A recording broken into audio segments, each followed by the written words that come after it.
Brandy Pet. Hey everybody, it's me, Brandy P, from the I Am the Veteran podcast, and hopefully everybody's had a good week. My day was a little rough starting off. Someone actually hit my car. Like, ooh. Oh my God. It was like a whole like drive-by. Like they just got like the side mirror, but they just kept going. And I guess, and like they're doing construction, so no one knows who did it. So it's a weird mystery, I guess. But so I was like, okay, I thought I parked far enough over. But they're doing lots of construction. But I am super excited to have on our esteemed guests, Postcards Through Hell, authors Doc Chase and the always awesome Ed. How are you guys doing? Oh, great. Thanks for having us back. Absolutely. So for those of you guys that maybe didn't catch that podcast, these amazing gentlemen were on about a year ago, right? It's been about a year now? Yeah, well, September last year. Wow. Yeah, it's crazy. you were our first podcast, actually. Kind of honored. Yeah, Grunt Style. Very first, yeah. Yes, I was so nervous for that too. I was like, oh man, I can't mess it up. Grunt Style's right by me. Yeah. Shannon did. Yeah, I mean, you had Shannon books, so that was cool. It was a nice addition, especially because he's got a background. You know, he's a doc and whatnot, and so we ate from the same plate, kind of a deal. Yes, definitely. I think a lot of the branches, I mean, there's some skill sets, especially with medics, that may change a little bit with career fields, like in different branches. But yes, I was super excited to do the Docs podcast. It was something that I had always wanted to do just because I'm a medic by trade. So it was so awesome to have you guys on. And, you know, of course, we got to have Ed, you know, telling us, you know, the other side of the house, you know, which is awesome. But could you guys briefly maybe introduce your guys' selves again? So maybe more people can learn a bit about you guys. Yeah, I'm Ed Ford, retired Marine and, you know, former security contractor. And, a few years back, me and Al just collaborated and said, let's get this book written. And, you know, I did 20 years in the Marine Corps and most of it in reconnaissance. Then once again, my 8 years of contracting and most of that in Afghanistan. So, and now, you know, I mean, I work for FedEx now and just part-time and on my days off, you know, I'm trying to push the book here. So. Well, that's an amazing book. And I did really want, sorry, I didn't mean to skip over you, Doc. Did you want to introduce yourself? Yeah, sure.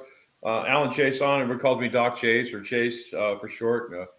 A former Navy corpsman, did contracting 5 years in Iraq, 3 years in Afghanistan. I met Ed in Iraq. He helped me write an article for publication on tactical medicine, and we became pretty close friends. And he started working in Afghanistan with SOC, and him and a buddy, Mike Hardy, called me up and said, we need a medic up here. So I went up there and we all reunited. So it was like the 3 or 4 of us, because I want to throw a cookie in there as well. So that's fair. I mean, you always have to have like the other side of the house. You can't have it all medics, because there's always like one person has to be like the supreme medic. There's like this whole like hierarchy system that starts to happen. So you can always have like a couple guys like kind of chop it up and mix things up. And so for those of you guys that don't know, a doc is a corpsman, and basically in the military, we're trained a lot of times to be way outside of like what a parameter would be in the civilian equivalent. Like, for example, like I would be a medical like assistant or something, but I was trained like to PA level, and I taught EMT, CPR, things like that. But for yourself, like you had to have quite a bit of additional training to be a corpsman. Can you talk a little bit about that? Well, you know, short of going to, 18 Delta, corpsmen have to do clinical medicine and emergency medicine. So they do surgical interventions like catheterization, cut downs, wound debridement, suturing, stuff like that. While I was in the military, I went to a civilian paramedic program. It was a pilot program for military to attend civilian programs, and I graduated at the top of my class there and became nationally registered. And as a contractor, I was basically a paramedic. You never lose your corpsman skills, although they might be perishable, but you maintain your skills in emergency medicine as a paramedic. Yeah. The interesting thing about working overseas is that we had what they call expanded scope concepts. So there's no line of sight for medical direction. They sign off on your skills based on your background, and then there's nobody to consult with or to contact. You don't need permission to do certain techniques and whatnot. And I'm not saying that we deviate from protocol, but we had a lot of leeway in order to do things like field expedient amputations and a lot of things that you normally wouldn't do stateside. So. And you work pretty closely with a doctor that has to like sign off on your stuff. So I mean, you're covered as well. Like, I mean, like even if it's not like immediately there, but they can like sign off on like you doing things, or they can like certify that you've been trained to that level. So like people aren't accusing you of operating out of your scope. Is that how they do that with corpsmen? You know, it's the Air Force. So I don't know the difference. Well, like, as far as like we had mentioned earlier, SOC hires skill sets. So, yeah, you're vetted quite extensively before you even get sent overseas. So all of that stuff, background investigations and skill sets and whatnot, weapons qualifications, physical fitness, that's all done in advance of the deployment. I never met my medical director, but I had a very close relationship with our PA who was in country in Iraq. And, you know, based on his referral, that was pretty much the golden ticket for a lot of stuff that we did, because he knew that we could work independently.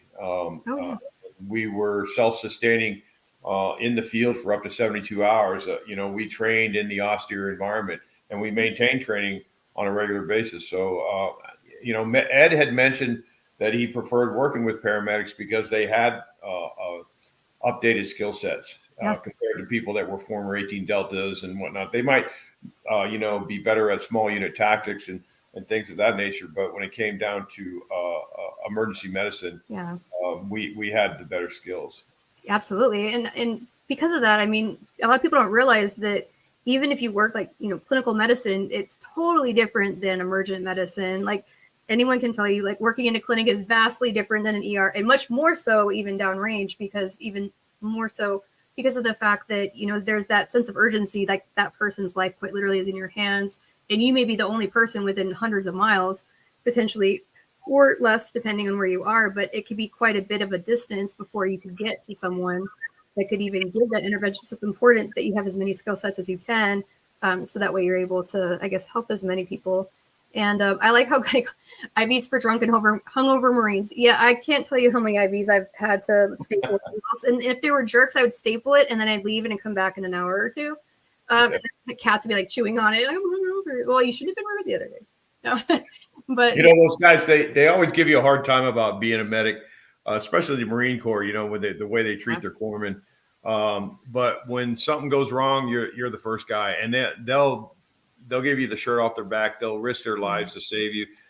You're their lifeline, and I really appreciate that. So you got to have pretty thick skin to deal with all of the you know, the downside negativity of it. But you know, everything that you talked about that we were doing in an austere environment is the fact that we were downrange, and it all that stuff we were doing is when people are shooting at you as well. So yeah, absolutely. And I mean, it's something that people really don't think about it. I mean, I was I taught like emergent medicine. I was someone that taught like CPR, CBRNE, all kinds of stuff. But I was always like big on, because we'd have like firefighters, you know, that would be like, oh, just let them go through. No, because that guy could actually go to my house or someone that I love, and I would have to trust that this person that I failed would not harm someone else or harm my people that I find that close to me. So I was like, no, like you're gonna, you know, have to pass it, absolutely, because you guys could potentially be there before we are. So it's even more important that you guys are versed as well. But it's really important as far as training, and it's a lot of training. Like people don't realize like how much it is, and I love the relationship a lot of Marines develop with corpsmen. It's like, you know, they can mess with you, but no one messes with the doc, or we will all jump you. That's right. Yeah, that's true. The doc is like sometimes the platoon mascot. That's their doc, and so the platoon will mess with the doc, but nobody else outside the platoon can mess with the doc. and it That's goes great. like, It's a great feeling. yeah. You're like sometimes. Did you ever have like camel spider pranks or anything? No, but I got short sheeted a lot. Oh no. Yeah. Oh no. I was just like, shaving cream in your ear and all kinds of stuff like that. You know. Oh no. It's weird that and Shannon could probably attest to this, is that you kind of get you're painted in a negative light. You know, there's, you know, go see the doc and they see something about dry socks and Motrin everywhere. There's memes and posts Vitamin M. and yeah, it's just like that's all we do is dispense Motrin and talk about keeping your feet dry, kind of thing. They just don't Come back in for your anthrax. I beg your pardon? Oh, come back in for your anthrax booster. Oh yeah, yeah. So and that's the clinical side. But you know, there's the field side of it that doesn't get as much exposure, and I think that's where we're at with the status of the book. Our exposure level has been marginal at best. Not just because of the podcast that we're doing and radio talk shows and book signings and whatnot. It's just, I think that we're facing a huge obstacle in terms of they're not our competitors. They're just other books that are out there on war and history and stuff like that. We're not trying to compete with them. We're just trying to say, how do we get the same exposure that they're getting? So yeah, the marketing is the hard thing.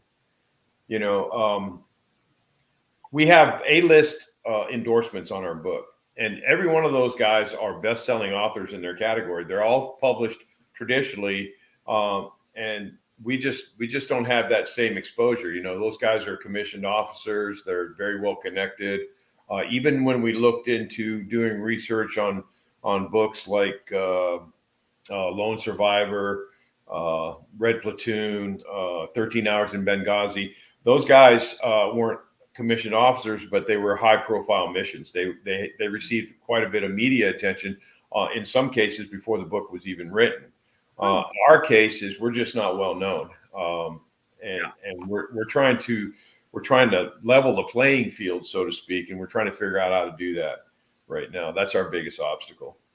I fully understand. I've had to do some rebranding myself. I think I have the highest record of deleted podcasts now of 70. I'm like, that's impressive. Like, that is hating on an epic scale. Yeah. But it's frustrating, and it's just like, I got to keep doing this. But at the end of the day, it's getting the mission out there, getting the word of other people out there, like what you guys were doing, explaining about the Pony Express, you know, and just like different people's experiences and yours. And how did you guys come about starting to write the book? Yeah, it was, I feel like I'm being paid back for this bag of marbles I stole when I was like 9 years old, all this karma that's happening, because writing a book was a pain in the ass in itself. And we had to take creative writing classes. We had to learn a lot about theme and action points and ending in hooks and even flow and all that stuff. And I was just going, crap, man, we're just a couple of knuckle draggers. We're shooters. We don't know anything about writing books, but we had a story to tell, and we had to figure out how to do it. And we, you know, it was an uphill battle. And then at the very end, we said, oh, wow, we finally got something that's tangible here. And then we have to go back to school and learn how to write a freaking proposal. That was worse than trying to write the book. You aren't lying. Yeah. So then we wrote the proposal, and then we finally signed our contract, which that took us 3 years to get. And it's, you know, you can't diss your publisher, but we learned from that as well. You know, the fact that we can't go audio, the fact that we didn't have any pre-sales, so you know it's all print on demand. We learned after we signed on the dotted line. Yeah, and so that was another huge obstacle. What else was the deal? Oh yeah, and then we're responsible for our own marketing. And like I said, okay, we weren't writers. We're not published, you know, we're not proposal writers. We're not, you know, heck, I even wrote. You're not professional show ponies. Like you guys are actually real workhorses. Yeah, we're just a couple of dudes. And it's not about like we're trying to make money or anything like that. We're not trying to be famous or anything. It's more about getting Ed's story out there, honoring the guys that we lost. You know, we had lost 10 guys in 3 years. on this contract. It was brutal. Some of the stuff that we had to deal with, we can't tell other people. Not because it was so grotesque or whatever. It's because nobody would believe you. You know what I'm saying? Mm-hmm. You can't take a 15-ton truck and drive it off a 20-foot cliff and survive. And we did that, and people going, oh yeah, you're full of shit. It's all embellished and blah, blah, blah. And I was just going, no. Not only was I there, I got it on film. Not only was I there, I got 20 other witnesses. You know what I'm saying? Send me the film. I would have put this live. Dang. Yeah. We're saving that for that documentary that's supposed to materialize here, So, once again, I mean, they asked us to pony up 9 guys to fill a 90-minute time slot and send a bunch of photographs or whatever not. And now we're on their time clock. So, it's just a hard road. And so we're just trying to figure out what to do. Break. I'm sorry. What were you saying? I apologize, Doc. Just waiting on that break. That one. I want to say we're waiting on that break. That one person that's going to catch it and say, all right, let's go. Let's run with this. And yeah, they had a thing on the news it was a couple weeks ago, that this guy that was at a book signing, and it was nobody bought any of his books, and some guy went in there that had a lot of followers on TikTok, and he shared it with his people and went viral overnight. And then the guy turned into an instant bestseller overnight. And I was just going, why does stuff like that don't happen to you? It does actually. I have 8 million views on my leg videos because my leg scars are so gnarly. And I actually pretend to do prosthetic piercings, and then I'll take them off and people freak all the way out. So I thought it was a mermaid leg. I'm like, no, those are my leg bones. There's nothing underneath the bone. They're like, oh. But it's people are freaking out. It's a wild amount of views, but it's absolutely the case. A lot of people, don't realize that how much their support can really help change things. And I mean, you are right. You guys did write about this wild experiences you guys survived, and then as well as the stories of people that really couldn't tell their stories. And I mean, you guys aren't doing it for, publicity or press. You guys are doing it to get people's stories out there, to include yours. And I mean, you guys have an amazing story to tell. And, not all stories, go out what everyone assumes, most deployment movies types are or even books for that matter. It's everyone has a wildly different experience in their military service. My experience is so much different than a lot of combat veterans, but I was airvac actually. It wasn't fun. It was pretty horrible. But at the end of the day, I know what that feeling is to be airvac with those people that you guys would actually get to airvac as well. So for me, I felt like I didn't deserve to be on that airvac actually. And I was the third bunk up, strapped to, down, and I couldn't actually get out, and I had a wheelchair. But at the end of the day, I'm seeing people that are, burned, horrible wounds, you don't know they're going to survive the actual flight.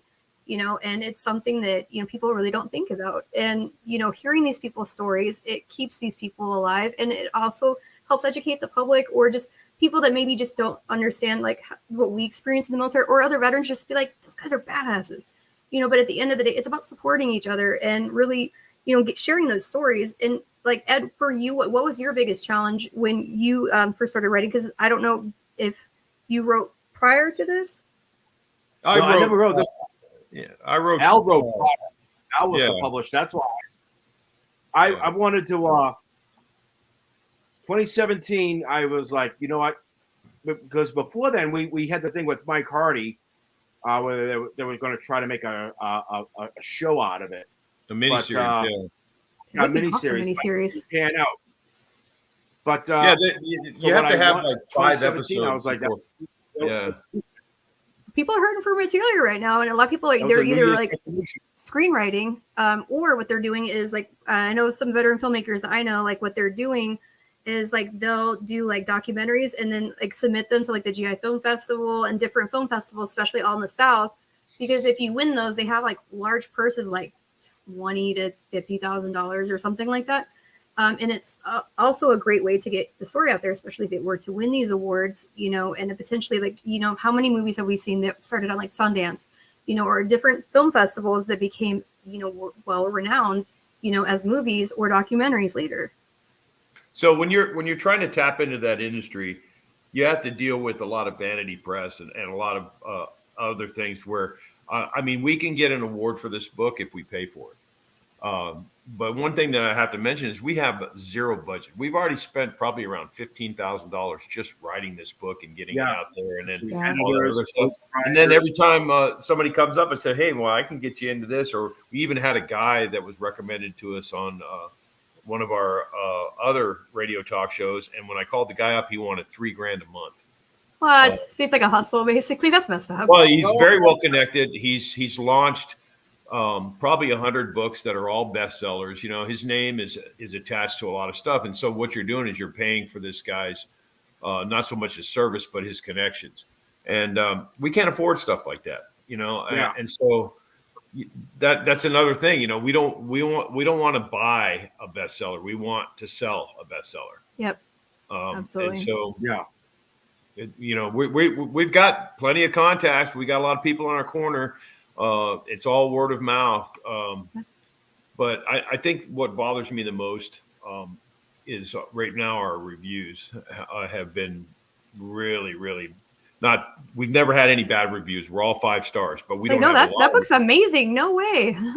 Yeah, it's let's say we sell 1,000 books, we should have at least I'm back. 100 reviews. You know what I'm saying? Hello? Yeah. At least 10% of what we sold. And we're rated at like 50 reviews. And I look at another book and the guy's got like 9,000 reviews. And I'm going, back. Jesus Christ. How many? Al, you there? Yep, you're here. You froze for a second there. I'm sorry. I'm here. Yeah, Ed's frozen. Yeah. Ed, Are you there, sir? he's breaking up. Yeah, he'll be back. It's okay. If he gets out, like he can just come right back in. Okay. Okay. And then on a personal level, I've probably sold a couple of 100 books just to friends and whatnot. And a month or two will go by and I'll say, hey, so what do you think of the book? Oh, I haven't had a chance to read it. And I'm just like, nobody reads anymore, you know? So out of 200 books, maybe 20 people have read that book. And I'm just going, okay, so you're not doing me a favor by buying the book. Don't think that you're helping me out in any way. You're doing me a favor if you read the book and you give me a positive review or you tell somebody else about it. That's what I need. You know, I don't need to sell the book to one person and then just let it grow dust on the countertop because they say they don't have enough time. You know, I get that. That's why audio versions are so successful. Some people don't want to buy books, so they go to Kindle versions. That's cool too. And some people just don't like to read, period. But, you know, don't buy the book because you think you're doing me a favor. Buy the book because you want to learn about a world that's wrapped in secrecy. It's not well known to the outside public. It's a true story. It's not based on a true story. It's about sacrifice. It's about brotherhood. You know what I'm saying? All of those things that make it a bestseller comparatively to all these other books that we had talked about earlier is what this book is. But getting the word out there is our nemesis right now. Well, you guys heard it from them. You guys, you know, that are reading this book, get out there, do some reviews, you know, share it. You know, the best we could do for each other is support. And absolutely, this is something that I am going to be actively pushing as well. Because at the end of the day, it's an amazing book. Like, I mean, you guys are Rosie the Riveter approved. Like, I'm totally bringing because the Rosies have their National Congressional Gold Medal Award ceremony on April the 10th. So yes, I will definitely be bringing some books out there for the other Rosies because if May reads it, the other Rosies will be asking about that in the tank ride on the assault course. You know, have you ever watched the movie Fury with Brad Pitt and Shia LaBeouf and all that? I haven't seen that yet. It's been a long time, but yes. There's a scene at the beginning where they get this new bow gunner who has to replace the previous bow gunner that was killed, and they make him go inside and clean out the tank. And when he's doing that, he actually has to peel this guy's face off the floor. That's me. I had to do that in Afghanistan. Does it bother me? Not at one bit. What bothers me is all this stuff that we have to deal with respect to trying to market the book ourselves. You know, without having a zero budget, we don't even got a return on our investment. No, not yet. Based on our contract, we have to sell X amount of books to even get 50% of the royalties. Wow. Yeah. So we had actually made a plan to drop 20% each back into the book so that we can market it, which would include back into marketing. The website, maybe hiring a PR specialist, doing more press releases, traveling a little bit more so we could do book signings. And then we got our first royalty check, and it was like 10%. And I'm just going, yeah, it was minuscule. And now Ed's probably sitting pretty even, and I'm actually going into debt. It's just really weird. It's not. I'm not trying to asking for a pity party or anything like that. It's just no. We should be supporting our authors. Yeah, it's just frustrating. Yeah, I know what a starving artist is now. I'll sell a book. I've been doing that for 3 years, man. After just been in America, like I've literally given away everything basically I've ever been gifted, except this shirt. Basically, my dog just stepped all over it, so there's mud prints all over my boobs. But thanks, Dahlia. But she's like, whatever. Brady just didn't go there. Yeah. She's like, mm-hmm. She's just look at her awkwardly judging me back there. Yeah. Thanks, Dahlia. Yeah. But no, people don't realize, at the end of the day, like, I mean, for me, like, I was like, I'm not going to be like some of these ladies where, it's what can you do for me? And this and that. No, it's about helping your brothers and sisters out there, because I saw there's so many people that didn't have the knowledge I did about things that could help them in their daily life that the VA offered, or there was things that I was offered that, a lot of people could have really used information wise or resource wise. Like we've like done concealed carry courses. We've given away 90 bags of coffee in the last year, I think. Tattoos, the suicide bomber survivors, like we've done all kinds of things, but it's just to support and give back, because at the end of the day, if we're not supporting each other, then do we, is it a fair assumption to assume that a civilian or someone that doesn't know like what we're going through and the differences, would not assume, oh, it's just the same old stuff. No, it's not. They're totally like all the stories you can talk to like 100 veterans and you will not hear 2 stories that are identical unless like they were literally there next to each other. But if they were all different assignments, it won't ever be the same stories.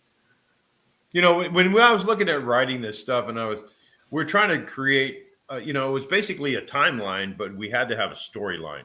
And then I started looking further and further into this stuff, and every one of these events involved Ed. So the book is basically about Ed. If I had to give it in a short synopsis, it's his story. You know what I'm saying?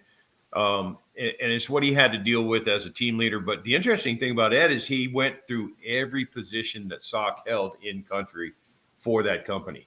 That's a lot.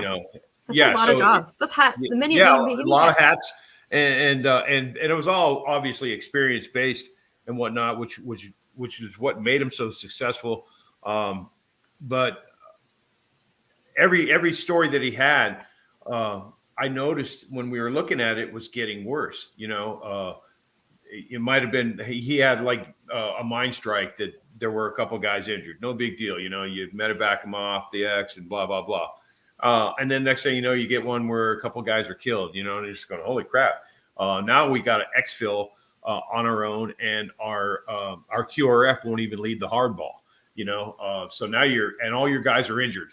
So you got to fight your way through that kind of stuff. And then you have another one where 2 of your good friends are killed. So I noticed this trend in how psychologically his job was getting harder and harder and harder because, he's the one that deals with all of this stuff, whether it's paperwork, whether it's notification, whether it's training and whatnot. And he had to keep the team together.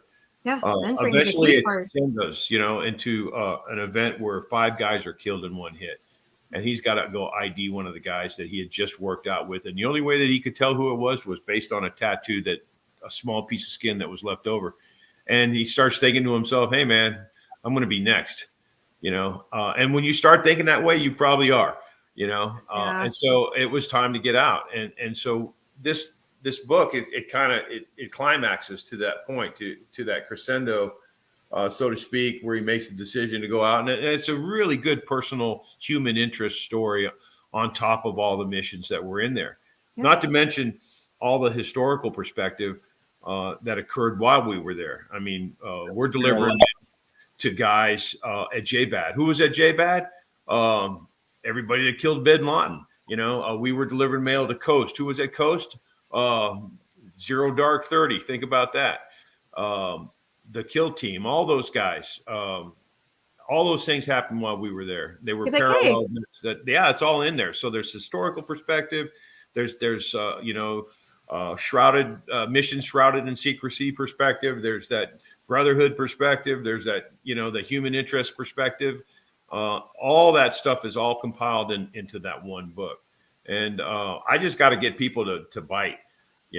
I'm throwing the bait out there and then say, hey man, just read 2 chapters and you won't put it down.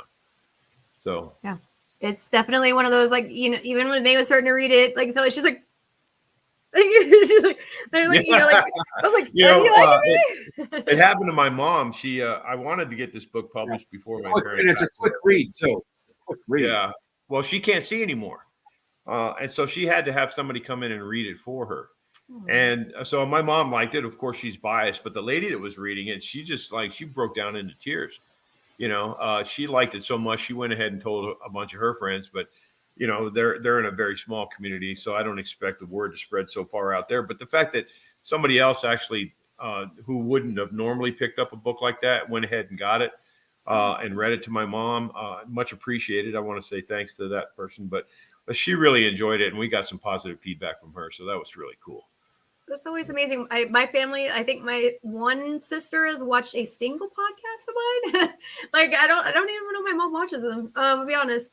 So it's great that you had that support. I think all my articles I've written about alternative medical treatments for people with post-traumatic stress, like I don't think anyone I knew read them. And I'm like, read the articles, people. And that's why I started going to podcasts, because I get so frustrated, because I was just like, read them. You guys should do your follow-up book being Authoring Through Hell. That's a good one. Follow up with the Pony Express as they go on their next adventure. So I had hoped to capitalize on Ed's background as well. I was trying to play the SF card, hoping that would have some kind of an impact. We've got the classified card.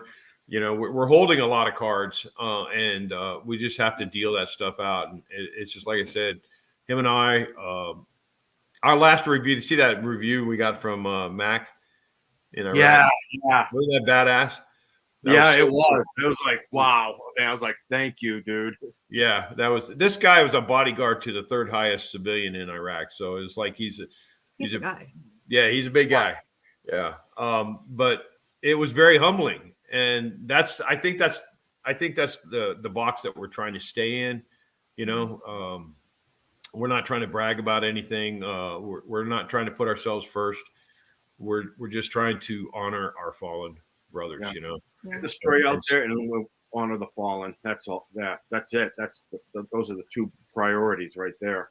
So, Ed, did you want to talk a little bit about the Pony Express and kind of like how the name and everything came to be, for maybe those that haven't watched a previous podcast? Oh yeah, the name of the Pony Express. Hello. Oh, Ed, you're frozen. He's in Oregon, right? Yeah, I know the weather is bad right now. There you go. Right there. Ed, you broke up. Okay. Hello. Yeah. All right. Yeah. So we called ourselves the Pony Express right when we picked up the mail contract, because we were moving secure loads for another client in country, 3 letters, and they loved us for it, because they always got their stuff on time, and then then that reputation carried over to when SOC bid on the mail contract.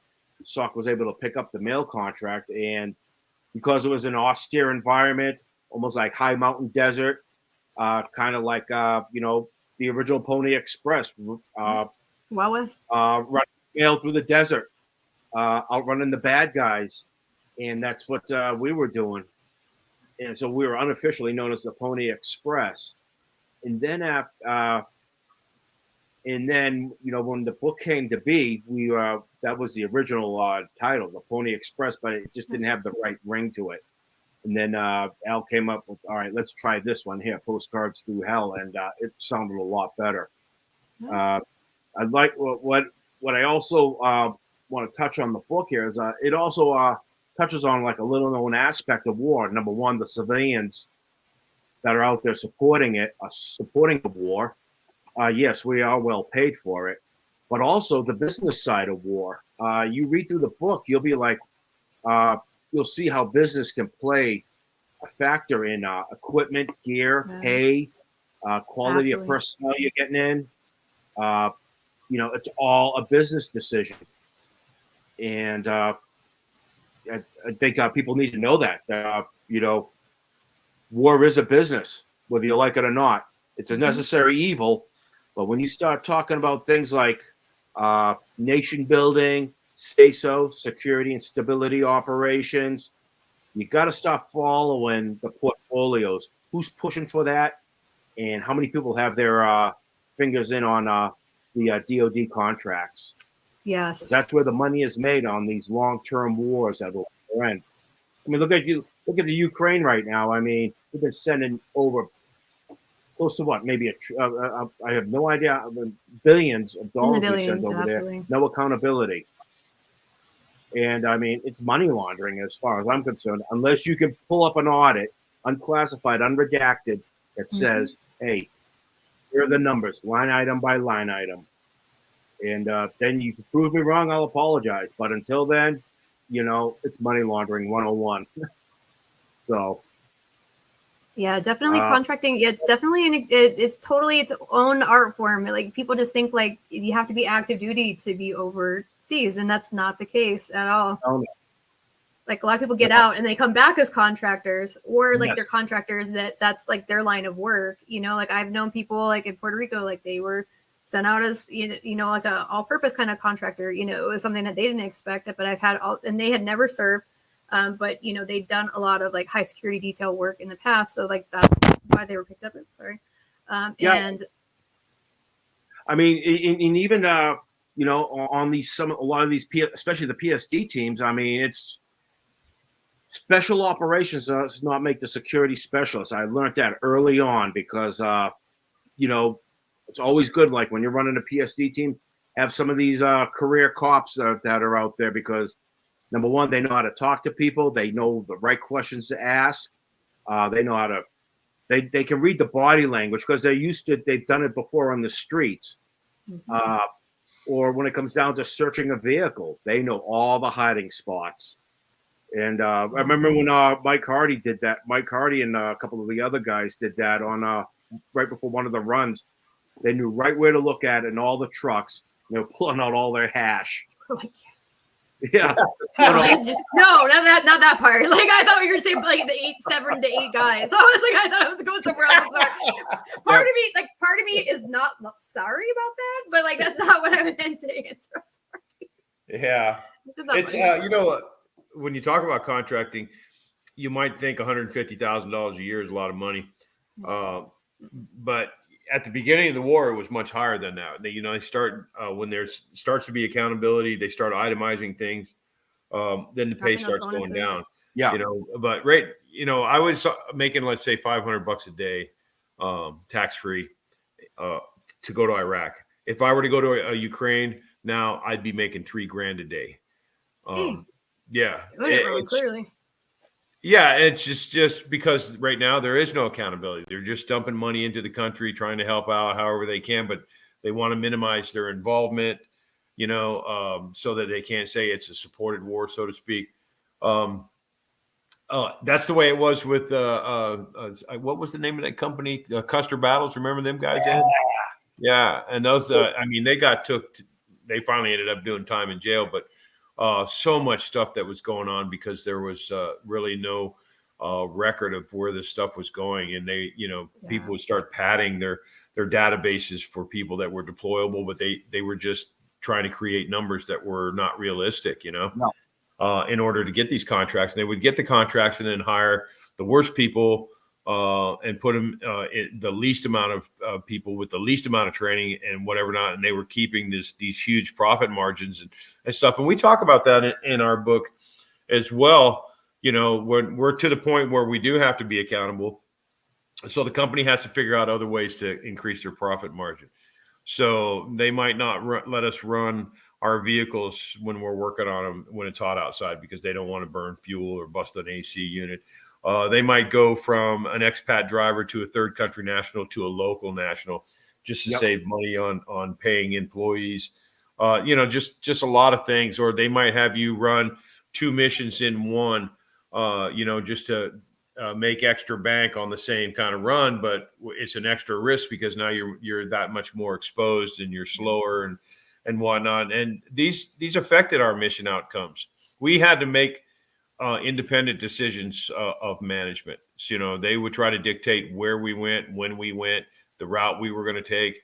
And it's dangerous to be time, place predictable. So Ed, as the team leader, would say, hey, we're not going to do that. We're going to start running at night. We're not going to take this route. We're going to take an alternate route. We're going to run with our headlights off, on the straightaways. We're going to do, those what they call them, TTPs or tactics, techniques and procedures would change on a daily basis for us because we had to deal with management plus the external threat of the enemy. So that's another added pressure on the team leader. You know what I'm saying? Yeah. So especially with all the contractors when they go like local, not saying all locals, have this issue, but I know I've spoken with suicide bombers before, like Maggie Mabilliard, one of the veterans that we had tattooed by an Ink Master recently, but she was blown up and she lost 5 of her brothers that same day. And the person that did it was a contractor she hired. And it was on Veterans Day. It was like horribly enough. And, for her, she's like, I literally hired this guy. I had never, it would have guessed in a million years it would have happened. And, she's not the only veteran. I've heard those type of stories, but it's one of those, like, you really have to be cautious. And like I said, there's not everyone had that experience, but some veterans have had that experience, and it's very much a hazard you have to be careful of. Yeah. People think that, as a contractor running outside the wire, it's just like point A to point B, and you're lucky that you got there. If you read the book, there's a section, if you've read the book, it talks about the mission briefs.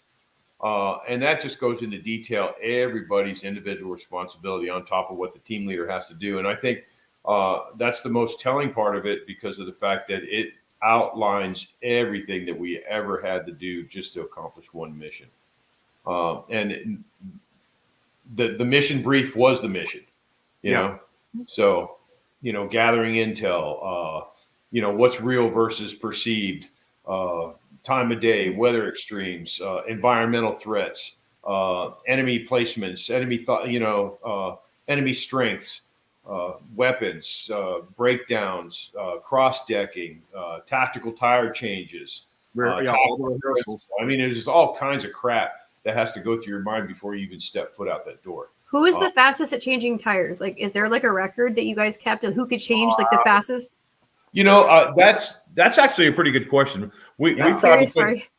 Yeah, under training. He now works for NASCAR. Just kidding. Yeah, Dave Gingenbach comes to mind. Yeah, that guy went underneath the vehicle and put a coat hanger on a drive shaft and got us from Bagram back to Kabul, which I thought was pretty interesting. But it wasn't so much who was the fastest tire changer, but we had to change tires 3 different times on the coast run when it was under construction.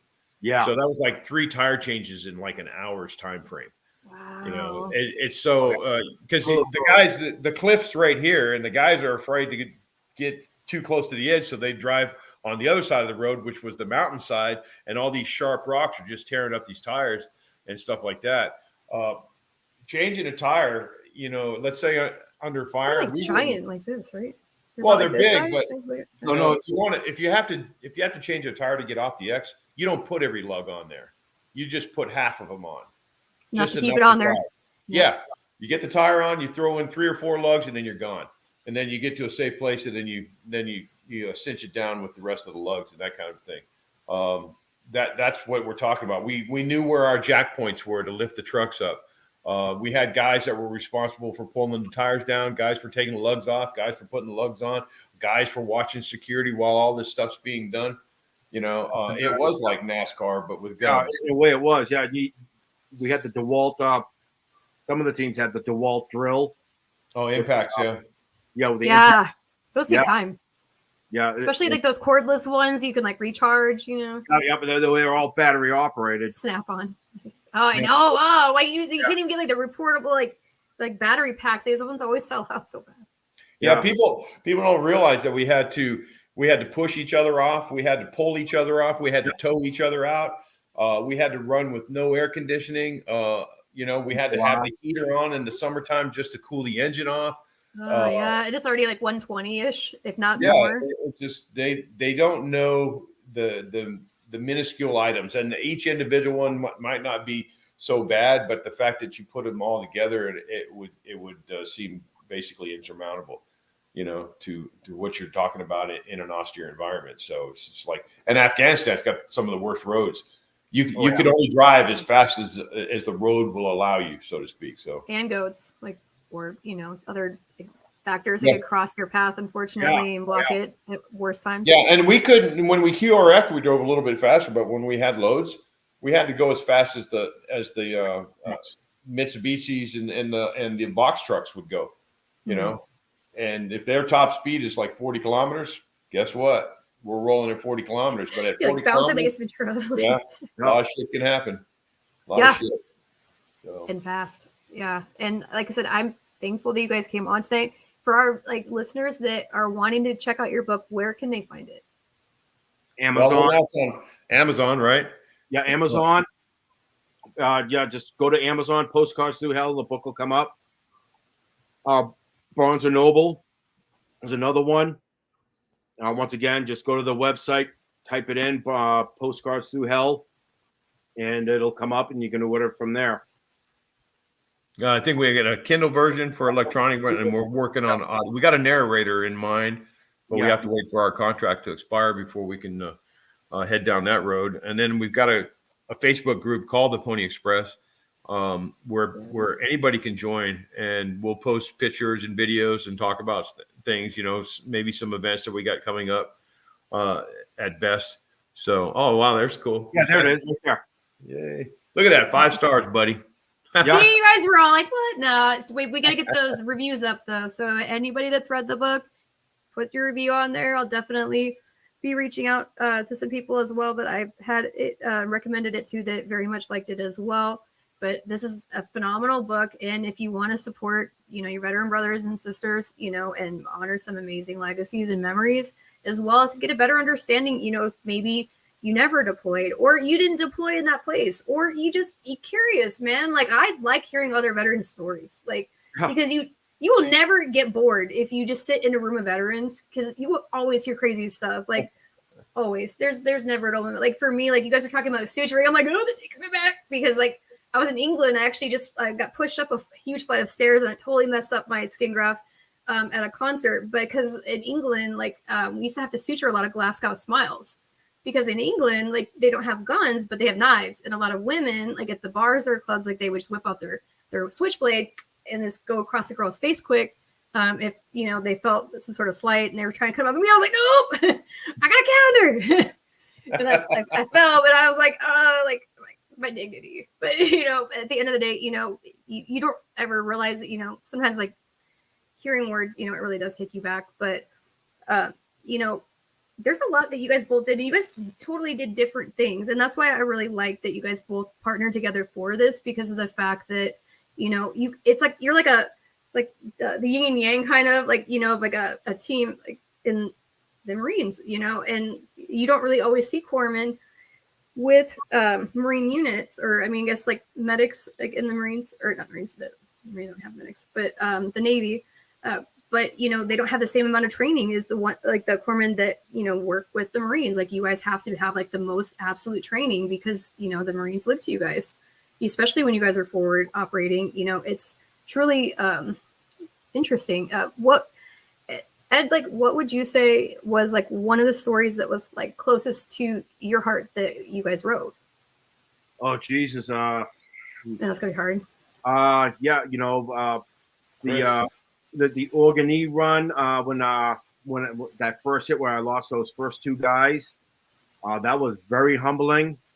That was actually the first time I lost a guy in the field, and I remember when the lead vehicle took the hit.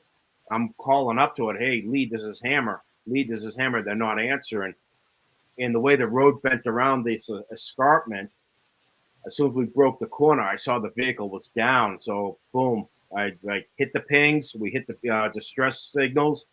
And then I'm running out. I called back to the talk saying, hey, activate the EMS, activate the medevac plan. I got a vehicle down. I got men down. And I remember seeing a long brown, it would look like a big brown sleeping bag on the ground. I was like, all right, I just hope that this is a sleeping bag. Please, God, let this be a sleeping bag. And I reached down and I grabbed by the shoulder. It was my interpreter. I pulled him over, and he was gone. He was killed instantly. There was no life in it. His eyes were open, but he was lifeless. Yep. And he died so quick that his legs must have caught the gun tub on the way out, and he was amputated at the knees, but there was no blood. That's how fast he died. But I remember pulling him over, and then I heard Buddha, the medic, behind me, and I looked back, and I must have had that stupid look on my face, like, "Gee, Doc, can you fix him?" And Buddha's an experienced paramedic, a street paramedic. He's seen his fair share of death. He's like, he took one look, fuck him, he's gone. Let's go. And I was like, oh yeah, no shit, let's go. Boom. Ran towards the lead gun truck, and there was movement in the back of the gun truck.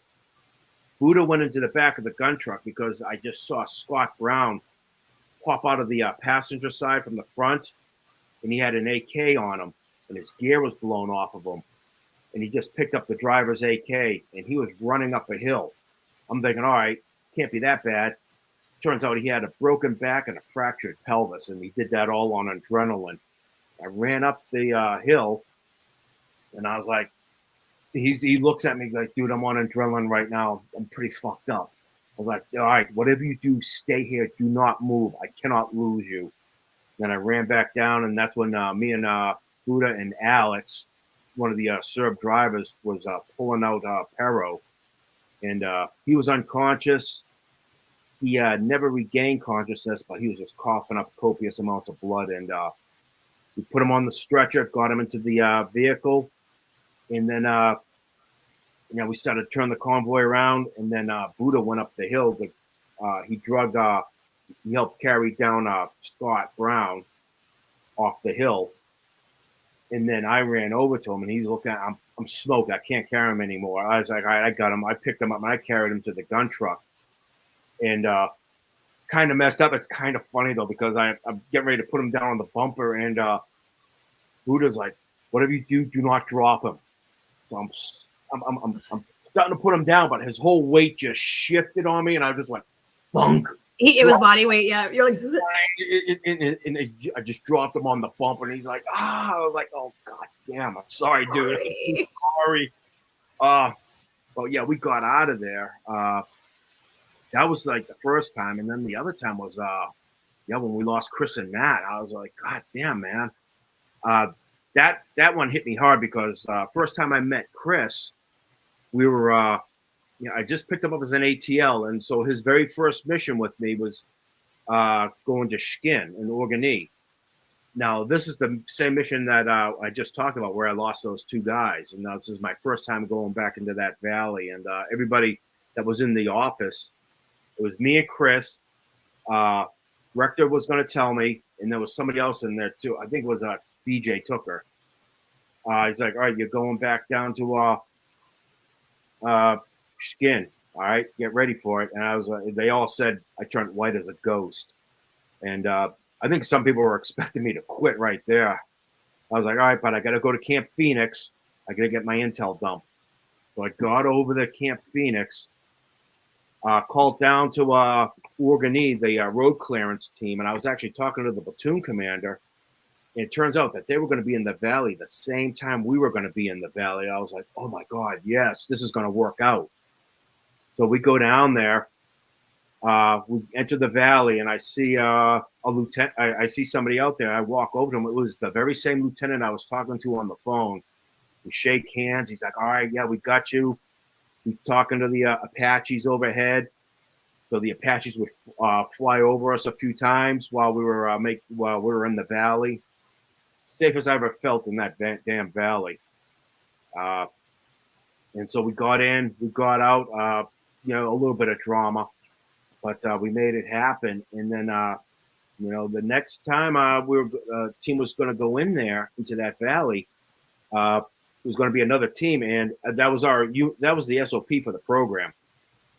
If it was your first time going into the valley, into the Orkney Valley, you were going to take the ATL, which is the navigator from the team that had just been there, because he knew the route.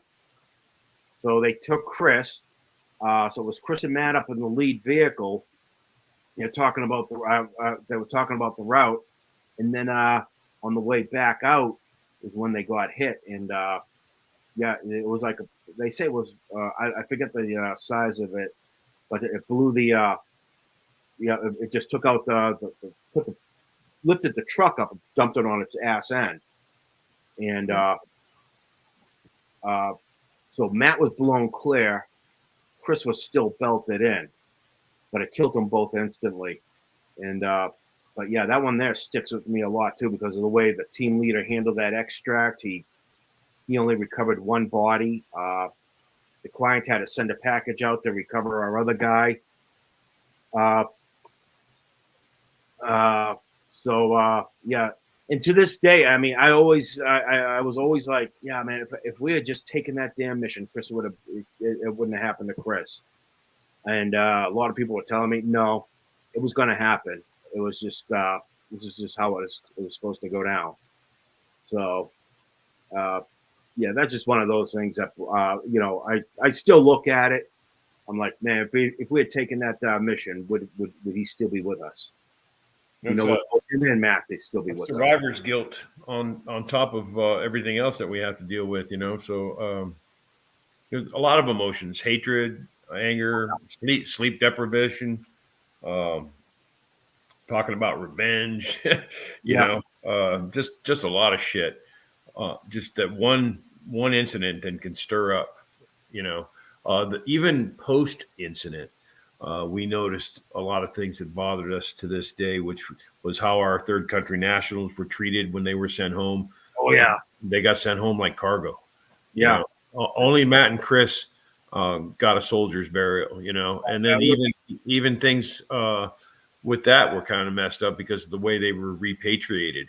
And so we tried to create a care policy that would talk about notification process and things of that nature. But the company didn't even send a representative out to the house. That they would call some local law enforcement agency, and then that person who nobody knows would go and knock on the door. And I'm just going, so we still got to deal with that shit. Yeah. I mean, and I understand part of it too, because they had to beat the internet. Next of kin should not be informed via Facebook. No. Yeah, the company puts out a gag order. I understand that. But at least give them the courtesy of, like, I don't know, they work for you. Like, show up. I don't know. Yeah. Like, that's do the minimum. Like, don't you expect that? I don't know. I'm pretty sure they had reps at Matt and Chris's funerals. Pero, I know they let some of the Serbs go home with Pero. I think Galib went home with Pero to handle everything back in Serbia to make sure his family got what they need, what was coming to them. And Fiji. Yeah, Ben. Yeah. We had to send a couple. We sent one of the, I think, two of the Fijians home with Ben, so that way, once again, there was that link between the company and I remember that we were. Yeah, I know with Ben, we were the Ben and the two Fijians we sent back were the link, and I was like, wow. But then again, I mean, shoot, once again, it's a business. They're looking at airline costs, hotel costs to go all the way down to Fiji and back. At the end of the day, it's what is the value in a human life, right? And remembering them and honoring people, especially if they died in your service. Like that's the least I feel like you can do. I did want to give a brief hello to our favorite Gold Star mom, Miss Tracy Laporte, and we definitely will be having an actual remembrance or honoring ceremony or like a podcast for her son, two-step report. It's actually his anniversary, so I definitely give my full support to my sister, and definitely, I mean, it's a lot. It's hard, and you know, it's people don't realize like all the parts that go around it, you know, and what you know people still do it, you know, long after they come back. You know, you're never the same person when you come back from a deployment, even a normal deployment, right? Normal. But like, you know, where you come back, you know, with most of your parts, you know, at the end of the day, like you're never the same. Like you always leave parts of you in a deployment. I always felt anyways. Oh yeah. Yeah. Even if you didn't go, if you know, even peacetime when we deploy, you come back. Maybe you were cutting gator squares off of some place like off of Somalia. You didn't go in to do anything, but you were sitting there getting ready, getting your briefs, doing your preps, and you know, and then boom, you wind it all down, and then you know, that's still, you know, you still carry that with you when you come back for a little bit until you get back into another platoon and you go back out again. So that is an amazingly Marine answer, and I fully like support like the fact that you were that much of a badass. Because I'm not laughing at you. It just, you know, like I have my full stuff. Like wow, like a lot of people could barely do. Maybe some people struggle even just one deployment, and understandably so. But for you to go back again and again, you know, and continue to, you know, help facilitate these teams, and you know, quite literally bring a lot of people back safe or mostly intact. As you can, you know, given the circumstances, you know, that's a huge task, and people really don't understand that. In the Marine Corps, it was because it was the guys you were with. I mean, you just, you know, it's like, I like hanging out with these guys. Let's go do some cool shit together, and maybe we won't get into too much trouble. So whoever doesn't come back with Article 15 did it wrong. Okay. Yeah. You know, I think about the comparison of security contractors with the military and stuff. You know, that stuff that we wrote about Scott Brown, that's Silver Star material. You know, that's Purple Heart at best. That guy, not only did he run up that hill while he was injured and cover his team, he came back after 6 months of rehab. And I was just going, that takes like some brass cojones, you know. I mean, I always looked at Ed as my hero, and then and now I find out that Ed's hero is Scott Brown, and I'm just going, holy shit. He's one of the toughest dudes you'll ever meet. Yeah. One of the toughest dudes you'll ever meet. He probably's like, I read your book, man. Like, yeah, who knows? I don't know if he's ever read it. Send him a book. He's like off grid to me. So I mean, he ran up a hill with a broken back and a fractured pelvis, and then he stood for 3 hours in a gun truck and manned a PKM. And rough road. Yeah, on a rough road. So every time it's like all the vertebra. No. Yeah, everything was going bone on bone. He said, and he could feel it. It hurts thinking about it after you've used discs. Yeah. And then for him to come back, I was like, dude, man, what are you doing, man? It's like I leave this shithole country on my terms, not on the terms of some little kid that got lucky on an IED. So I was like, all right, man. And I was like, that's the attitude you got to have. Yeah, I tried having that attitude going back to England after I almost had a triple. Actually, I did have a triple in salvage there. I did not do as well, unfortunately for me. Right on. Next time. Round 2. But no, absolutely, guys. It was my absolute pleasure to have you guys on. You know, please let me know if you guys are through Texas again. I would love to help like create an event for you guys where we can get more people out there. We absolutely love the brothers at the Shade Tree Saloon out by Spring Branch. It's actually owned by Green Beret, and they actively support. And they, like, I mean, when I was running for Miss Veteran America, like I used to go out there like every weekend, just selling, you know, flowers, bath bombs, you know, just different things. And you know, we would have tons of riders that the veteran community would come out to support because they go from San Antonio and they're like to Canyon Lake and back. And it's like a perfectly straight road. It's like right off the side. And Shannon actually used to play there. We could probably, I'm going to call Shannon. But yeah, because he knows exactly where that bar is. Like, and that's a bar. Yeah, I'm calling Shannon. But yeah, absolutely, guys. You know, please let us know what we can do to support as a podcast. I know I've been slacking a bit on the whole advocacy bit just because I was trying to graduate college and not murder people. It was a struggle, man. It's hard sometimes. Even for me. But at the end of the day, you know, it's about supporting each other, you know, and especially in the authoring world, like, or just being an author, like that's hard. And you're right, you know, people don't always, you know, read, you know, they like to see the movie or, you know, hear it. Everyone kind of processes things in a different way. But absolutely, if you guys have the time, please check out Postcards Through Hell. And I mean, read it, read on it, you know, share it. But we absolutely can be our own best advocates, but we can also help advocate for each other too. I appreciate that. I appreciate it. Thank you. Thanks for having us Absolutely, on, guys. Brandon. All right. It's always a pleasure, guys. Have a good night. All right. Talk to you later. Okay. Talk to you later. Bye. Bye-bye. Bye.